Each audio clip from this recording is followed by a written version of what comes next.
This podcast is for professional investors only. Welcome to Robeco's Market Flash. Global financial markets remain unsettled following the escalation of tariff-related tensions that began on the 2nd of April. As these developments unfold, Robeco's investment teams are addressing a wave of questions from clients eager to understand the implications. In this episode of Market Flash, we'll tackle 5 of these key questions. Joining me for this from London is Colin Graham, co-head of Robeco's Investment Solutions business. Welcome back, Colin. Hi, Erica. Long time no speak. So, Colin, we've taken these 5 questions from clients. I'm just going to run through them as they've come through to us. So firstly, what is your overall view on the announced tariffs and their economic implications? Do you consider them to be a game changer? And has it had an impact on your long-term outlook or even your investment process? Yes, Erica. I think that the rise in tariffs has really called into question whether the benefits of global trade and free trade will go into reverse. So we have to really understand whether we have to throw away all the models that we've been using on economics for the last 40 years, or whether we actually, or this is just another one of these market spasms you see. And I think this is to do with the tariffs. And so do we think it's a game changer? At the moment, it's too early to tell because we don't know the end point of where the US is going with its tariffs. And I think that's what the uncertainty is getting priced into markets right now. But I think you've seen the sell side in terms of investment banks have been raising their probability of recession in the US. And indeed, we have put a higher probability on the idea of a bear market outcome in 2025. Although it's still below 50%, then it's much higher than it was 3 months ago. So yes, we have to be a lot more cautious in how we approach our investments for clients. And then a question from an equity perspective, but presumably also from a credit perspective, so at the company level.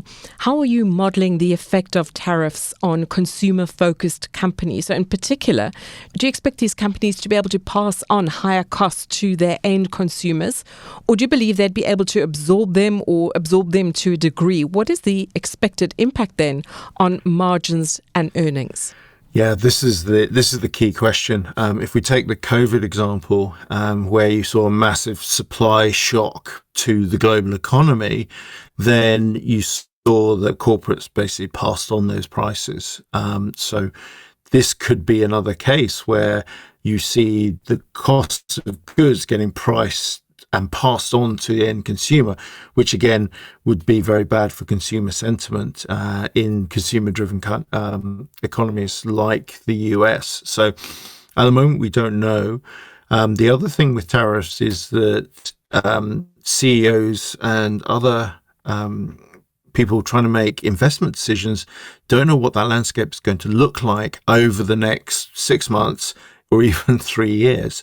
So making big capital allocations on their businesses is going to be difficult, especially in the short term. Linking onto that is our third question. The US earnings season is about to kick off, and what a time for that to happen. Whatever they say or whatever they report will still reflect conditions from before the escalation of the tariff war. What can investors expect in terms of the messaging from CEOs and CFOs at these reporting events? Yeah, I think this is key. I think the earnings season should be okay, but I can imagine that CFOs and CEOs will want to bring forward the uncertainty around their earnings going forward. And so we always talk about, okay, the earnings have been delivered, but what's the forward guidance? What are the CEOs, the CFOs seeing about their future earnings potential? And this is where it becomes very murky in terms of what is going to happen. And that really goes back to your previous question, or the client's previous question on margins is, this is where we get the clarity. Will they be able to pass on these additional costs, the tariffs, to the end consumer, or will they have to take it in their margins? if they take it in their margins, what do they do then? We've seen a couple of companies come out over the last couple of days and say they're going to cut their capex and actually go to do stock buybacks. So that's a very different outcome than we've seen over the last 2 years, where you've seen these companies that have said, we're going to spend on AI, we're going to spend on this, and then they get rewarded by the market with share prices going up. So again, we feel that we're at a turning point here, but without much support. And what do I mean by support? With COVID, you saw that interest rates fell and fiscal stimulus ramped up. But that's very difficult to see right now, given that, firstly, the chairman of the FOMC in the US setting interest rates on Friday said the economy's okay, employment's okay, so we don't need to cut rates. You've also seen that the bill to make the Trump tax cuts permanent was going to pass Congress. But that's fine, but that's already in the market. So there has to be something else. There has to be something on top of this in order for there to be additional fiscal support, in order to allow consumers and corporates to ride through the storm. Colin, then taking the perspective across to the fixed income market and the credit market in particular, what's your assessment of the impact of these tariffs on credit spreads? Do you expect a broad repricing of risk in corporate credit or a more sector-specific reaction? Yes, Erica, we've had the view for several months that credit spreads, IG and high yield, have been very, very tight and therefore not pricing in much risk going forward. And we can see that tariffs have affected how investors are looking at those spreads, and we've seen spreads blow out. One area of interest that we've looked at where we see spreads are cheaper than the developed market, IG and high yield, is emerging market debt. But the one headwind we see here, despite the valuations being cheaper, has been the US dollar. So if we start to see the US dollar weaken through these tariff announcements, then this will turn from a headwind into a tailwind for emerging market debt, and actually releasing that value that we can see in those markets.